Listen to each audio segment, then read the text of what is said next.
1789, la Révolution française. En 1793, c'est la Grande Terreur. Les prêtres qui n'ont pas prêté serment à la nation sont condamnés à la déportation. C'est la guillotine sèche. Ils sont regroupés dans les prisons en attendant leur départ vers les ports où les bateaux les conduiront en Guyane. L'arsenal de Rochefort regroupe tous les prêtres du Nord et du centre de l'Hexagone. Embarqués sur 2 navires, le blocus anglais les empêche de lever l'ancre. Ils sont débarqués sur l'île Madame, où 547 y mourront. À la deuxième terreur, qui débute en 1797, 3 navires arrivent à traverser l'océan et débarquent en Amazonie, 328 condamnés. Ils rejoignent la Cunamama en Guyane. Depuis les années 60, un pèlerinage se déroule dans la forêt à Yaracubo, en mémoire de 63 prêtres qui sont morts à la Cunamama. Marie-Hélène Chevrier, docteure en géographie, a effectué une étude sur les liens entre pèlerins et touristes. Depuis 1990, le tourisme religieux est en plein essor.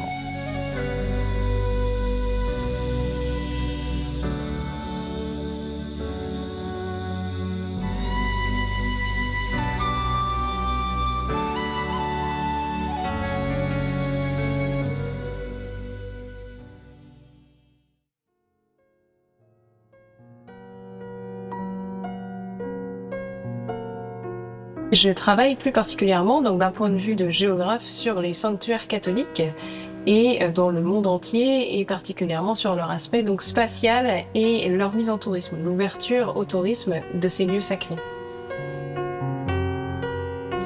Ça m'a intéressé cet objet pour pouvoir montrer que c'est à la fois un pèlerin n'est jamais 100% pèlerin et un touriste n'est jamais 100% touriste, et dans ces lieux-là, on a vraiment un mélange des pratiques qui se traduisent par des pratiques spatiales différentes et par un mélange de pratiques à la fois profanes et à la fois sacrées dans les lieux de pèlerinage. Donc, ce sont des lieux où se croisent différentes cultures, ce sont des lieux qui sont des marqueurs d'identité aussi, et on peut venir dans un sanctuaire pour revendiquer une identité, une appartenance et pour montrer sa foi chrétienne par exemple.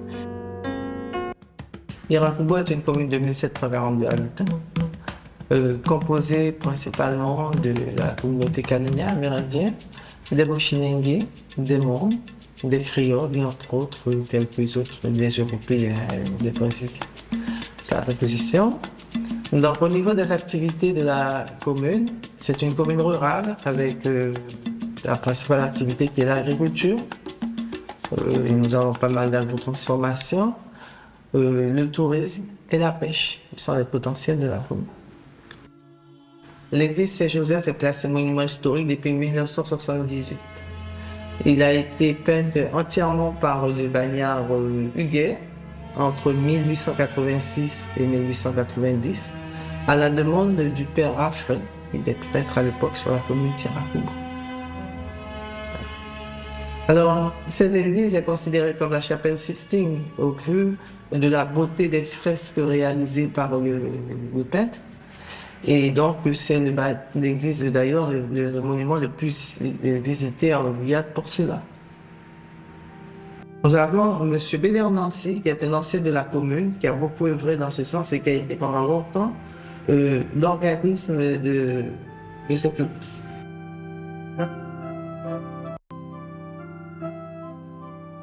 Et les anciens savaient qu'on avait envoyé les prêtres à Cunamama. Mais c'était de l'autre côté du fleuve. Alors, le temps passe, et puis on a voulu de mettre ça en valeur. Ce sont des gens qui s'est donné la vie pour leur âme. On avait fait des tombes là où il est maintenant, puisqu'on ne pouvait pas aller de l'autre côté. Le père Dolé a commencé à aller voir les tombes. Il fallait passer par la route, il fallait détourner, puisqu'on ne pouvait pas passer par le fleuve. Il fallait détourner, on a été à pied. Ils ont installé, ils ont fait des tombes pour pouvoir créer un cimetière dont ils avaient mis, ça s'appelle un petit calvaire.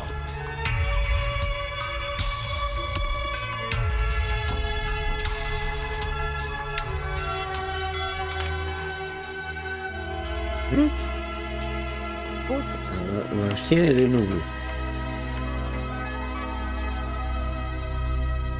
Alors, les pères d'Olé, après profiter la fête de la Toussaint. Alors, les Iraco-Boyens étaient beaucoup croyants. Eh bien, il y avait toujours du monde qui allait. Après, quand le père d'Olé a vu que les fidèles étaient intéressés, pour aller beaucoup plus loin, il a jugé bon de créer une association. Donc, j'ai fait pas mal d'années en tant que président. Les rassemblements se faisaient à l'église. Et puis les prêtres faisaient une prière et un petit chant, et puis l'heure du départ, on part d'ici à pied. Et puis on allait au cimetière là-bas. Procession, la bénédiction, le prêtre faisait la bénédiction des tombes. Traditionnellement, on allumait les bougies, et puis bon, on chantait des chants, et puis ça y est, c'était fini. C'est à l'aide de l'association qu'on a dit, bon, avec Brûlé, Brûlé c'était un... Et puis là, on a dit, bon, il faut faire la messe. Je vais dire la fréquentation du pèlerinage, l'ampleur du pèlerinage, moi, je rends vraiment hommage au père Jean Drôle. Le centenaire, c'est lui, il a fait quand même 50 ans de Guyane, ce prêtre. Donc vraiment, on se sent porté par nos martyrs. À chaque fois que nous prenons le temps d'organiser le pèlerinage, on se sent vraiment porté et on est vraiment content de pouvoir être là et leur rendre hommage. Je suis né à Irakobo et donc de mon naissance, j'ai connu le pèlerinage de Kunalala. Donc à l'époque, mes parents font partie des précurseurs, ils ont commencé à travailler sur ce pèlerinage et j'ai participé avec eux. Et c'était un pèlerinage qui était très intéressant. On arrivait à avoir entre 2000 à 3000 personnes facilement parce qu'il y avait des bus qui venaient pratiquement de toute la Guyane et c'était organisé par les habitants. Et les potes qui sont venus en tant que déportés, c'est comme ça on les a tués. Eh ben, les restes sont là, à mon avis. Parce que c'était des potes, ce sont des gens, comment dirais-je le mot, c'était pas du n'importe qui, hein. Ce sont des vrais sacrifiés.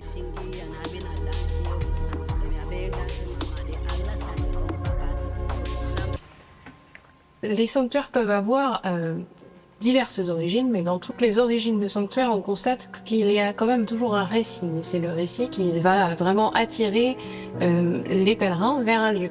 Alors ces récits peuvent être liés à plusieurs choses. Ces récits peuvent être liés à la vie d'un personnage important. Alors évidemment, c'est le cas des sanctuaires comme la Terre Sainte, qui sont liés à la vie du Christ et à l'histoire de la Bible, mais aussi à des saints. Et ça va aussi être des sanctuaires qui peuvent être liés à des personnes comme ici dans le cas qui nous préoccupe, les prêtres qui ont été déportés depuis la France jusqu'à la Guyane. Ce qu'on constate, c'est que autour de ces personnages considérés comme saints, autour de ces reliques se crée un récit qui pourrait, dans l'anthropologie, être considéré comme un récit mythique. Et c'est le mythe qui va fonder le territoire, comme l'écrivent certains géographes.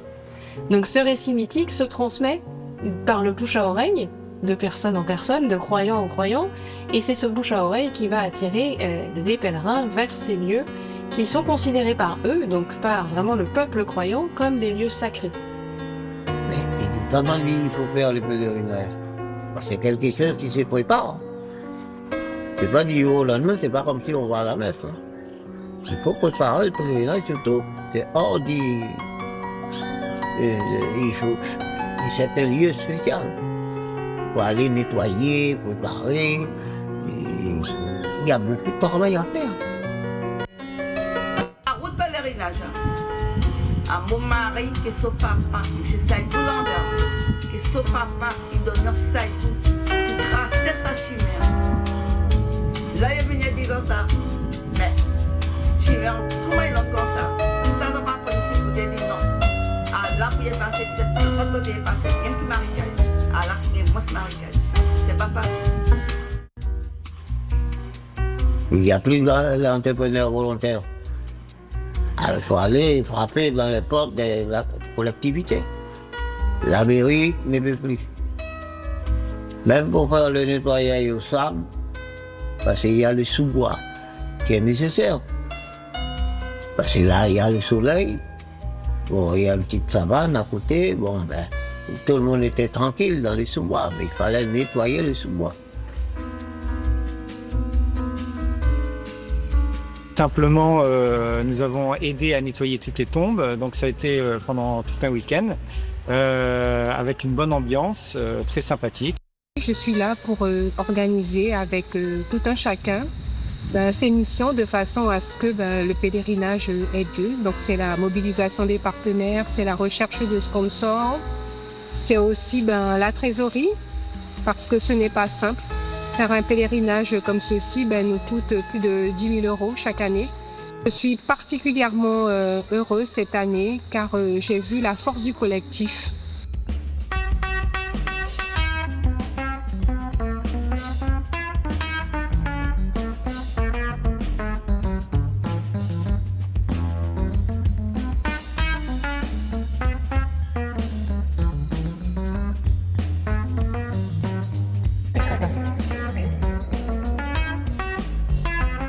C'est pas...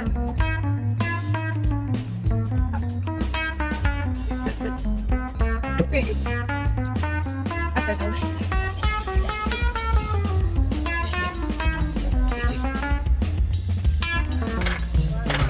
Vous voulez nettoyer quoi? Une bougie, ça me fait 5 €. Allez, on fait de la place pour les sœurs qui sont derrière. Une bougie et puis quelle couleur? Jaune? Marron? Pas de vrai? C'est fleuri aujourd'hui. Ça fleurit toutes les tombes. Il y en a là, il y en a point. Tiens, mets celui-là. Donne-moi celui-là. Là, tu connais plus quoi? Piqué. Quoi piquer avec piquer? Attends, tu vas piquer cette belle fleur, cette belle feuillaille là. Comme ça, voilà. Ils vont nous aimer. Ils nous aiment. Et que ça leur fait plaisir. Voilà. Il y a des fidèles qui ne l'ont pas oublié.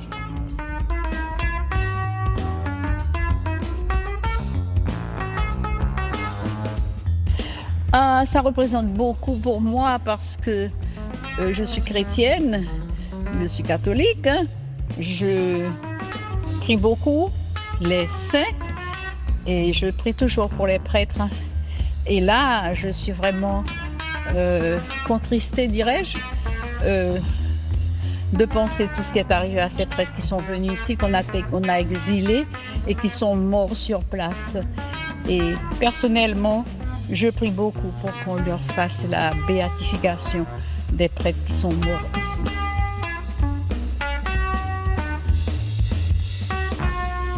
Puis après, il y a les chemins de croix. Et qu'après les chemins de croix, on termine ici et puis après, on va chez nous. Pèlerinage a beaucoup de bagages pour nous. Je compte venir tous les années, je viens dans mon pèlerinage. Je compte dans mon pèlerinage dans mon côté à Trois-Poissons. Je suis très fier d'y aller. Tous les années, moi, dans mon pèlerinage.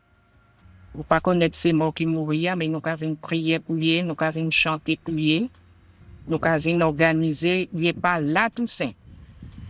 Après, il y a parti que l'histoire pèlerinage. Mais à part de pèlerinage, il n'y a pas de quoi pour pèlerinage. Après la Toussaint, nous avons la cimetière, même bon. Et puis après, il a été tout le temps comme ça, après il a dit bon, il faut faire du pèlerinage, que nous chez la main, chez la main.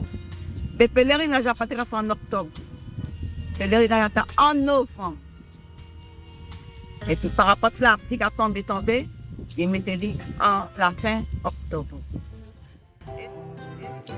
Nous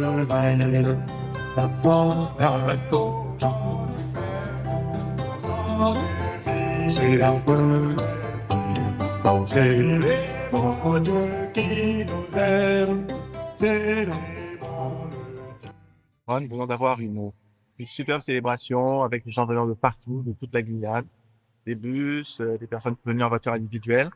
et qui ont fait la route, qui n'est pas, voilà, qui est déjà un exploit pour certains parce que il faut ajouter à la route normale 11 à 12 kilomètres de piste.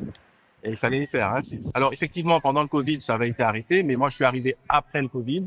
Enfin, j'étais nommé en 2021, en fin d'année.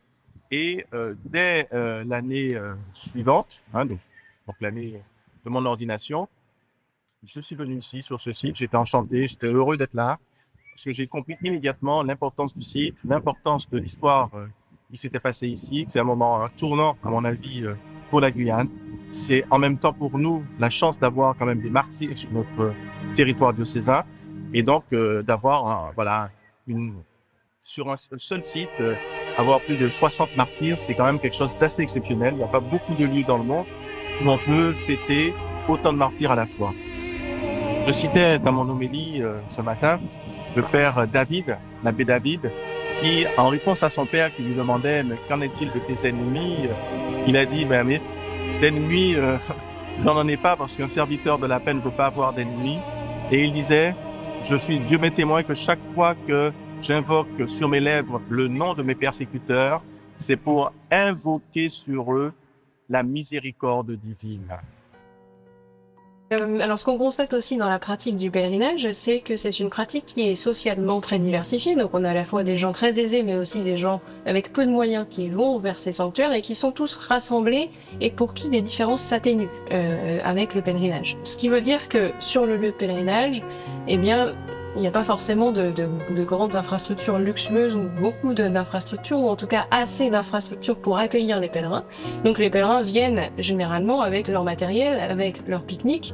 Dans certains sanctuaires, et ça j'ai pu le constater notamment à Guadeloupe, à Mexico, où beaucoup de Mexicains viennent de très loin et ont très peu de moyens, mais quand ils arrivent au sanctuaire, l'espace est totalement transformé par leur présence. Parce que, bien comme il n'y a pas d'hôtel ou qu'ils n'ont pas les moyens de s'installer, ils vont tendre des toiles de tente, tendre des hamacs, arriver avec leurs marmites pour faire leur cuisine dans l'espace du sanctuaire. Donc ça, c'est des choses qu'on retrouve dans les plus grands sanctuaires, mais aussi dans les plus petits sanctuaires. Donc l'espace de pèlerinage, l'espace du sanctuaire, c'est un espace qui se transforme, qui se dilate avec l'arrivée des pèlerins, et qui devient aussi un espace de vie, finalement. Ce qui peut surprendre parce que quand on s'imagine un lieu sacré, on s'imagine un espace auquel il ne faut pas toucher, où il ne faut pas qu'il y ait de débordement. C'est pas vraiment le cas des sanctuaires catholiques où on a ici des espaces de fête et des espaces qui deviennent des lieux de vie le temps d'un pèlerinage, de manière éphémère. L'histoire des pères de Kunamama, à titre personnel, moi je les connaissais parce qu'il y a 20 ans, j'étais fait un bref séjour en Guyane et j'avais déjà visité le cimetière. Je n'étais pas au courant et je n'avais pas participé au pèlerinage. Et je trouve extraordinaire de célébrer la mémoire de ces prêtres qui ont finalement donné leur vie dans l'amour et dans le pardon surtout. Et ils ont témoigné tout simplement des valeurs évangéliques. En ce sens, je pense que c'est important que les bénévoles de l'Ordre de Malte et qu'on participe à ce pèlerinage dont le message s'adresse à tous les hommes de bonne volonté finalement, amour et pardon.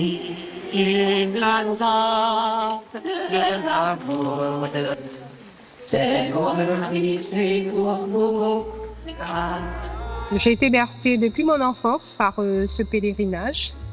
Et donc, je me souviens, quand on était petit, donc on partait avec nos parents pour venir vivre. Donc, c'était comme un pique-nique pour nous. Et donc, c'est en grandissant que nous avons découvert qu'est-ce qui s'était passé sur ce territoire. C'est un lieu de ressourcement, un lieu pour rendre grâce à ceux qui nous ont précédés sur le chemin de la foi.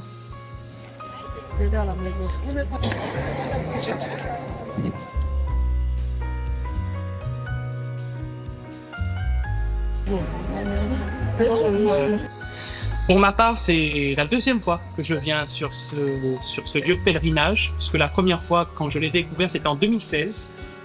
Et c'est là que j'ai découvert les prêtres martyrs de Kunamama, dont je n'avais pas encore entendu parler jusqu'ici, puisque je suis quand même né ici, et j'en avais jamais entendu parler jusqu'en 2016.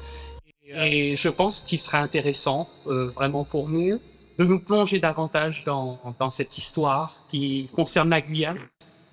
qui concerne l'Église catholique en Guyane et aussi son passé, qui est un peu tumultueux, parfois mouvementé. Et donc, moi, je vous propose que nous allions aux archives afin d'approfondir nos recherches sur ce passage de l'histoire de la Guyane concernant les prêtres de Kunamama, les prêtres réfractaires qui ont été condamnés à la guillotine sèche.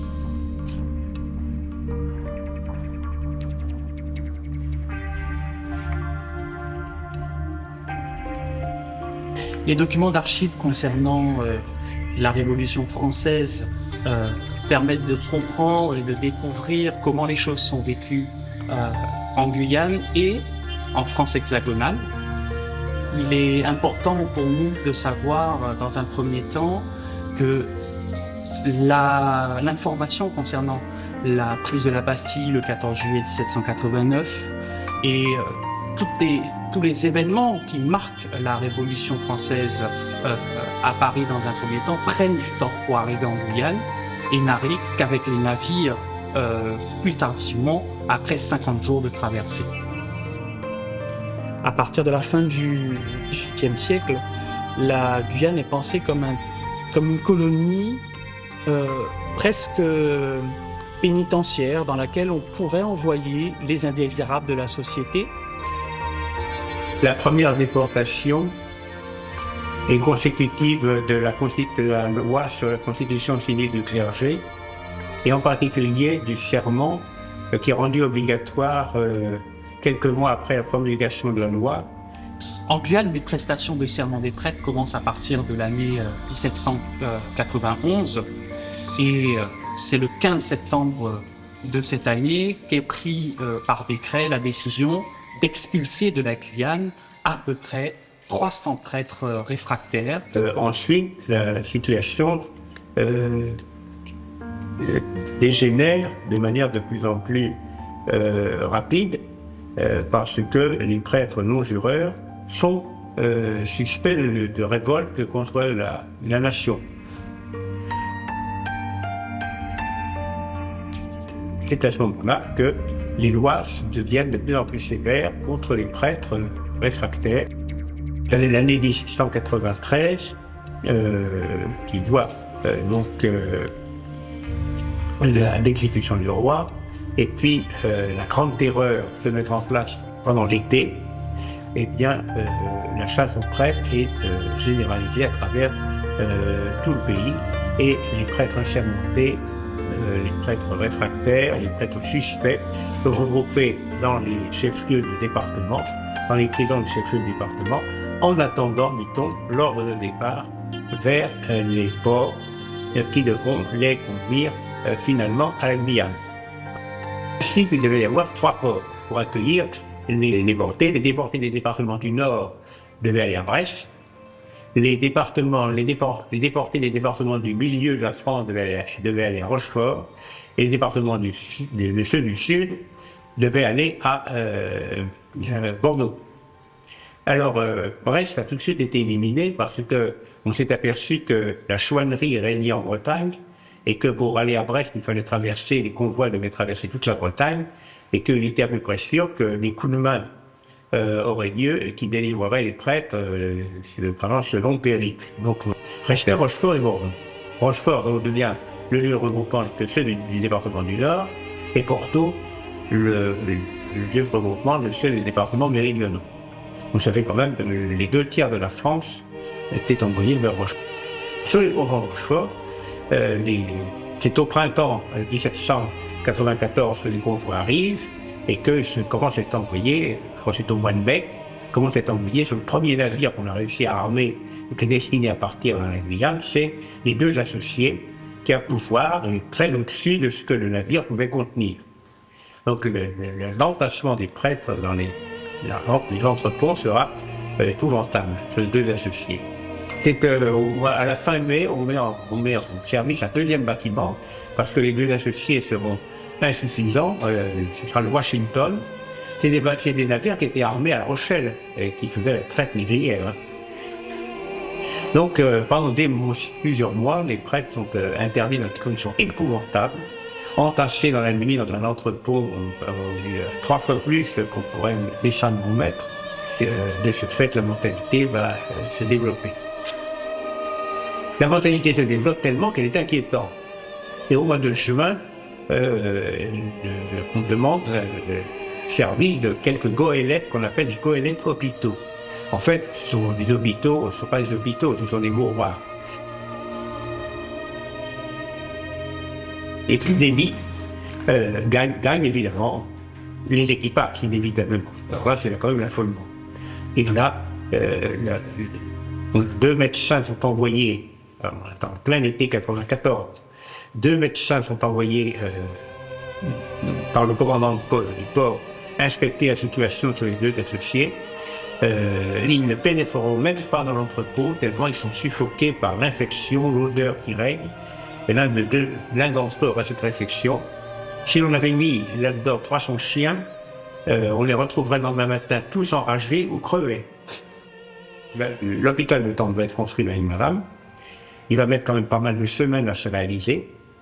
Et c'est fin août, parce que c'est au mois d'août qu'on décide de débarquer sur l'île Madame dans l'hôpital de Tende, c'est plus atteint des malades.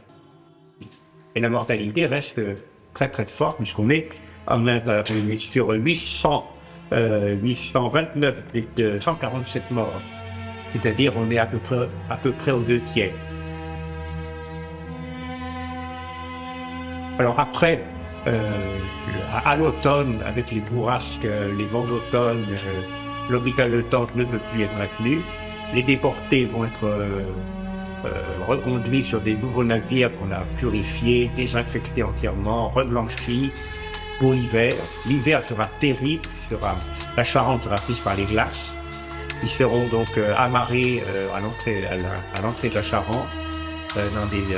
Alors là, c'est le froid qui va être le supplice le plus terrible. Puis après, le début 1795, ça va être le transfert à Tonne-et-Charente, d'abord sur des barques, puis ensuite l'embarquement pour Saint-Convainquin, je crois. Donc il restera quand même que quelques centaines sur les 800 et quelques du départ.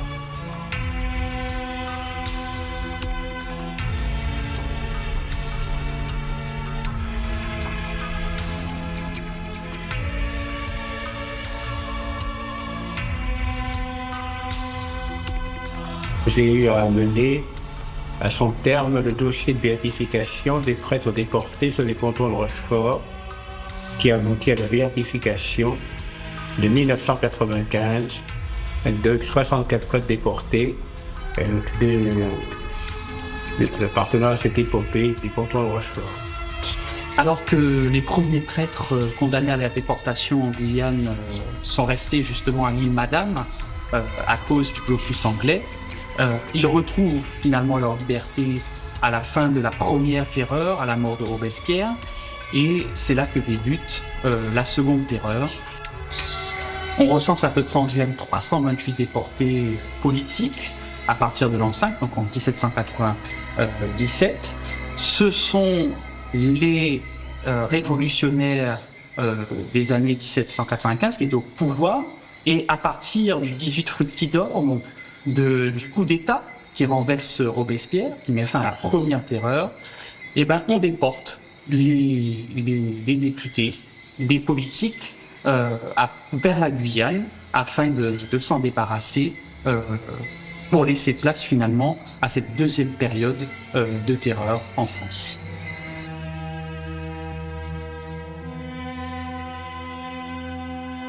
Le 12 novembre 1797, la corvette, la Vaillante, débarquait 16 déportés en Guyane.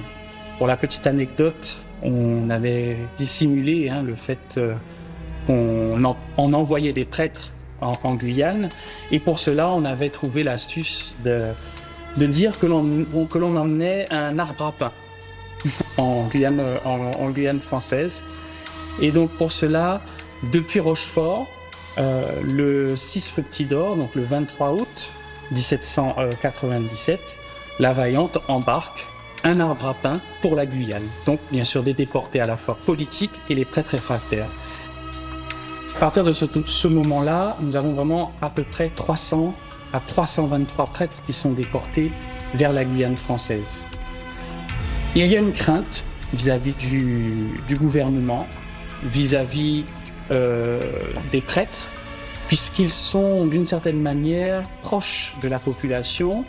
Ils sont considérés comme étant proches de la monarchie, proches du pouvoir royal, et donc comme étant des ennemis potentiels de la révolution, des acquis de cette révolution qui se met en place.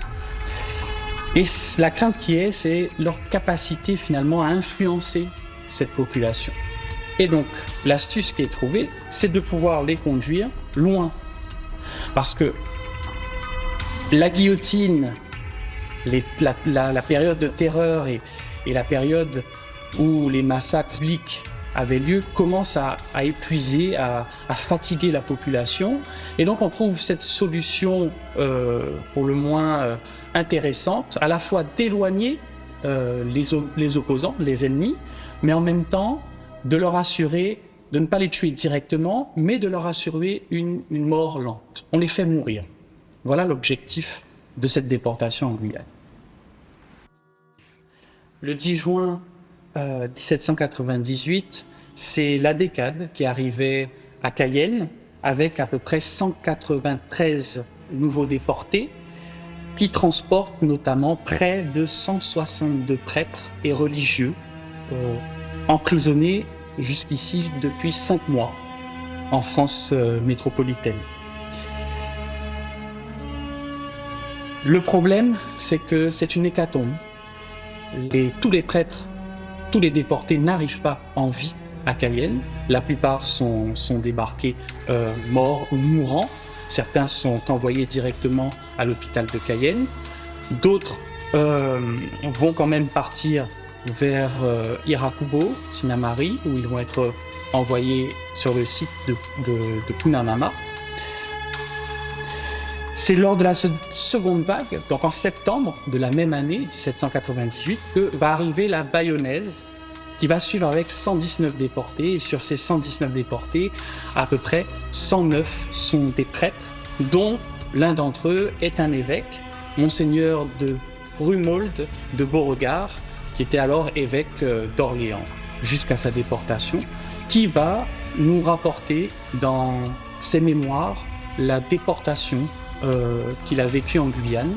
Donc nous avons la partie qui concerne toute sa vie dans son diocèse à Orléans, et une deuxième partie qu'il va dédier entièrement à la déportation en Guyane, où il va nous relater la difficulté de vivre non seulement du transport, donc au travers des bateaux, les conditions de transport, c'est l'équivalent des navires négriers dans la manière dont les déportés, les prêtres sont conduits en Guyane. Il y a à peu près 50 jours de bateaux, de navigation, 50 jours dans des conditions tout à fait déplorables, à la fois sanitaires, mais aussi sur le plan de l'alimentation. Les déportés qui s'y trouvent arrivent, pour la plupart, déjà malades, dans des conditions de santé et d'hygiène très difficiles. Et l'un d'entre eux, Tronçon du Coudray, parlait de la déportation en Guyane comme étant la guillotine sèche. Voilà. On ne tue plus les opposants politiques et religieux directement, mais on les fait tuer. On les laisse mourir. L'officier ingénieur Chapelle, chargé de la réalisation du camp, dit à l'époque: les logements sont des carbecs comme ceux des Indiens. Une simple toiture de feuilles, à 2 pans, supportée par des poteaux. Son travail achevé, il eut cette réflexion. Kunamama sera le tombeau du plus grand nombre de ces malheureux. Il serait moins inhumain de les tuer sur le champ, à coups de fusil. On leur épargnerait ainsi les souffrances d'une longue agonie. Il y a aussi les anciens esclaves. On va garder quand même le terme anciens esclaves, parce que sont-ils vraiment tout à fait des hommes libres à l'époque? On peut contester cette position, puisqu'ils vont devoir justement entretenir le camp et assurer un service auprès de ces déportés. Le message qu'il leur est fait passer, c'est que les prêtres sont les premiers à vouloir le rétablissement de l'esclavage. Donc, ils ont une certaine défiance vis-à-vis de ces prêtres, vis-à-vis de ces déportés, et finalement ne vont pas avoir un très grand respect ni s'attarder sur leur sort. Et on peut le retrouver au travers de certains témoignages qui nous sont parvenus jusqu'à aujourd'hui, dans la manière dont les esclaves ont procédé à la mise en terre des cadavres, des morts, qui pour la plupart du temps se retrouvent dans des fosses communes, ou encore dans des tombes qui ne sont parfois pas assez profondes. Et il arrive que, pour certains, on soit obligé de casser les jambes pour faire rentrer le corps dans le trou qui était creusé par ces esclaves. Les conditions de vie au camp sont véritablement désastreuses. Le 22 octobre 1798, le commandant en chef Devieux dit « Nous sommes transportés à Cunamama, à l'hospice, et ont vérifié que sur 82 déportés déposés à ce poste, à la fin de Thermidor, il y en a 26 morts de maladies putrides, 50 à l'hospice, dont plusieurs en danger, et aucun des autres parfaitement bien portant.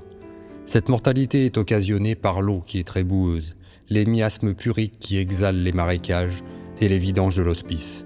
L'officier, les soldats, les délégués de l'administration sont dans le plus triste état. » C'est pour ça que très vite, la déportation à Cunamama va prendre fin. On n'y enverra plus personne, puisque c'est le 23 novembre 1798, où on va les reporter vers le camp Asinamari, donc un peu plus proche du bourg et d'un lieu de vie plus adéquat. Mais nous savons que sur ces 300 prêtres, seulement à peu près 133, en tous les cas de ces déportés, 133 vont réussir à survivre et à regagner par la suite la France. À partir de 1799, le changement de régime avec Napoléon Bonaparte, qui permet le retour de ces 133 déportés en France. Les rescapés qui nous apportent justement les récits de cette déportation qu'ils ont vécue en Guyane.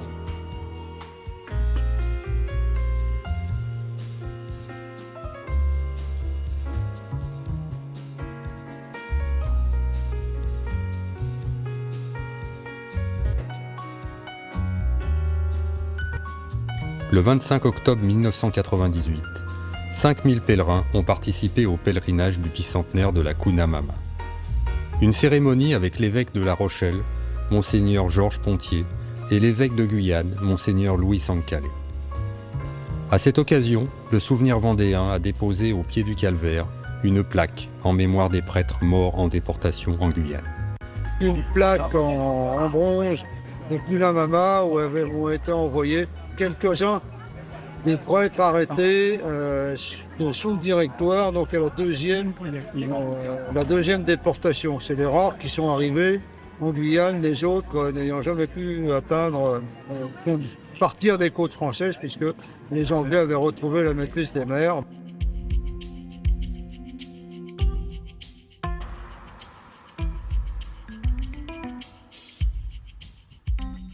On est une commune de 1800 habitants environ et on a une activité principale, c'est l'ostréiculture.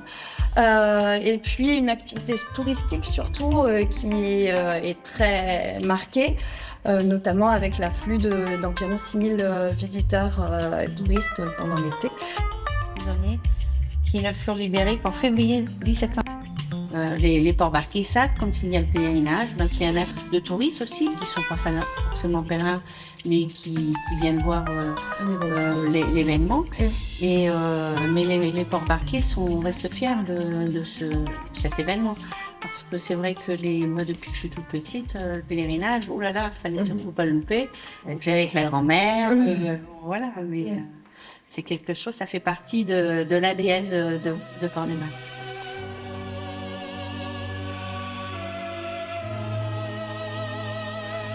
Depuis 1910, donc, a lieu le pèlerinage ici, à Port-des-Barques et sur l'île Madame. C'est vraiment un lieu important de rassemblement, un lieu de mémoire. Ensuite, on a ce beau lieu de témoignage des prêtres, de leur fidélité, et puis du pardon aussi qu'ils ont donné à à leurs bourreaux. Et donc c'est l'occasion pour l'ensemble des catholiques de La Rochelle de se réunir, de célébrer. Et puis finalement c'est un lieu de ressourcement pour prendre un nouvel élan. C'est à la fin de l'été, vous voyez, avant la rentrée, pour prendre un nouvel élan dans notre vie de chrétien. Et avec cette invitation par les prêtres qui ont donné leur vie pour le Christ à être des témoins, là où nous vivons, des témoins audacieux, voilà. Je pensais que c'était un tout petit pèlerinage pour une petite chapelle, voilà. Et puis un jour, je me suis dit, je vais regarder. Et là, j'ai découvert avec stupéfaction une phrase qui m'avait frappée, disant que c'était le plus grand cimetière de prêtres de France, en fait. Ce que l'étude de ces sanctuaires grands et petits, confidentiels et non confidentiels, reconnus et non reconnus, puisque j'ai aussi étudié des sanctuaires qui n'étaient pas reconnus pour l'instant, ils attirent de plus en plus de pèlerins et de touristes, des touristes dont, je rappelle, on ne sait pas si à un moment de leur visite, ils ne sont pas aussi pèlerins. Et des pèlerins dont on ne sait pas si, de temps en temps, ils vont pas prendre une photo touristique ou aller voir un site touristique. Donc ces pratiques se mélangent, ce qui fait que ces lieux de pèlerinage attirent de plus en plus de monde, et que la pratique elle-même de pèlerinage se remet au goût du jour aussi parce que la pratique évolue, c'est-à-dire que la pratique s'adapte aux nouveaux moyens de communication. Le pèlerinage peut être suivi par exemple sur YouTube, on va avoir une retransmission. Des lieux comme la grotte de Lourdes sont filmés en permanence, donc on peut avoir des personnes qui vont prier de l'autre bout du monde et être dans cet esprit du pèlerinage. Donc le pèlerinage est loin d'être une pratique du passé, le pèlerinage est une pratique qui s'adapte à l'ère du temps, et qui a toujours été finalement une pratique assez moderne, qui utilise les moyens de transport modernes, les moyens de communication modernes, et qui n'a aucun problème à évoluer et à ne pas rester figée dans le temps. En partie parce qu'elle n'est pas commandée par les institutions ecclésiales. Le pèlerinage, c'est vraiment la démarche du peuple croyant. C'est vraiment un acte de piété populaire. Donc le peuple ne va pas s'embarrasser, le peuple croyant ne va pas s'embarrasser de normes qui seraient extrêmement, qui seraient une sorte de carcan. Il va au contraire prendre ce qu'il a à sa disposition pour réaliser son pèlerinage, faire évoluer cette pratique. Avec eux. Nous prions dans le communion avec eux. Et que au-delà de tout ce que nous disons, ce soit eux-mêmes.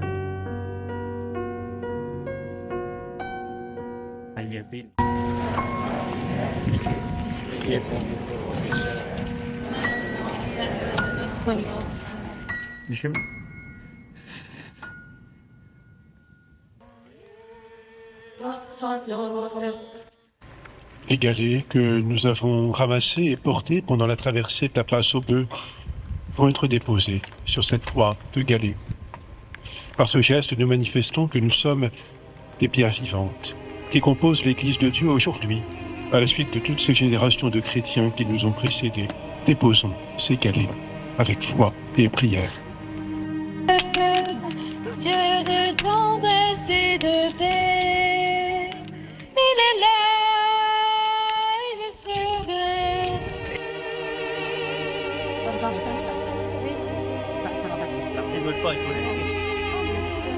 Effectivement, il y en a qui sont partis en Guyane et ça l'apprendre va m'amener à plus creuser cette partie assez extraordinaire. Je ne suis jamais allée en Guyane, mais ça peut être quelque chose d'effectivement très émouvant. Alors maintenant, concernant l'avenir, bien justement, j'espère un développement du site, parce qu'à mon avis, ce site doit être un lieu de grâce pour tout le monde, bien sûr, mais aussi un lieu qui va permettre de retrouver, de faire briller de nouveau la grâce du sacerdoce. Parce que finalement, aujourd'hui, après tout ce qu'on a entendu, on a mis en exergue des prêtres délinquants, notamment en ce qui concerne les actes sexuels sur mineurs. Et ça a été tellement monté en épingle, comme on dit, on a monté un blanc d'œuf qu'on monte en neige. Ça a pris tellement de proportions que finalement, beaucoup perdent de la beauté et la grâce du sacerdoce ministériel. Et ces prêtres martyrs nous montrent ce que c'est qu'être prêtre. Comment c'est beau d'être prêtre. Maintenant, il est demandé à l'institution de s'impliquer et donc de mettre des moyens pour pouvoir faire organiser le pèlerinage. L'idéal, ça serait que l'association qui existait, qui a pris un petit peu de déclin, soit relancé. Et le conseil municipal et moi-même, nous œuvrons dans ce sens de façon à redonner au pèlerinage l'engouement qu'il avait, parce que c'est un beau pèlerinage, c'est un beau site. Et puis, l'histoire des Mayans entière, je pense que c'est à perpétuer de façon à ce que ça se sache. Donc nous sommes une petite équipe qu'on espère voir grandir dans les jours et les semaines qui viennent pour les années futures, parce que nous avons beaucoup d'ambition pour ce pèlerinage. Il y a, à mon sens, c'est quelque chose de très très important pour la Guyane, pour notre diocèse. Donc nous avons une grande ambition, nous en avons discuté avec Madame le maire d'Irakubo, qui va dans le même sens que nous.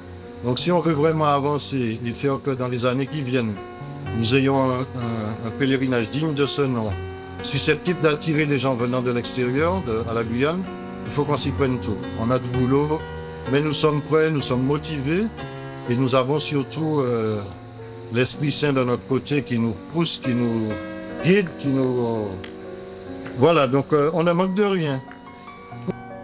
Alors, ce que la sécularisation apporte aussi, c'est le développement donc à la fois d'un mélange de pèlerinage-tourisme et d'une clientèle, d'une nouvelle clientèle qui va être attirée par ce qu'on appelle un tourisme religieux, donc qui n'est pas forcément un but pèlerin, mais qui va être de mélanger, de voir à la fois des sites liés à la foi et des sites liés au tourisme. Donc des agences touristiques se sont fondées sur ce créneau un peu particulier de tourisme religieux. On peut penser à des agences comme Bipel, des agences comme Terre Entière, qui proposent ce qu'ils appellent des itinéraires culturels, plutôt dans des destinations liées à la foi. Et très souvent, majoritairement, comme ce sont des agences françaises, à la foi plutôt chrétienne. Donc, Donc ce qui fonctionne très bien en fait en termes d'offres et en termes d'économie, ce sont des circuits qui sont proposés.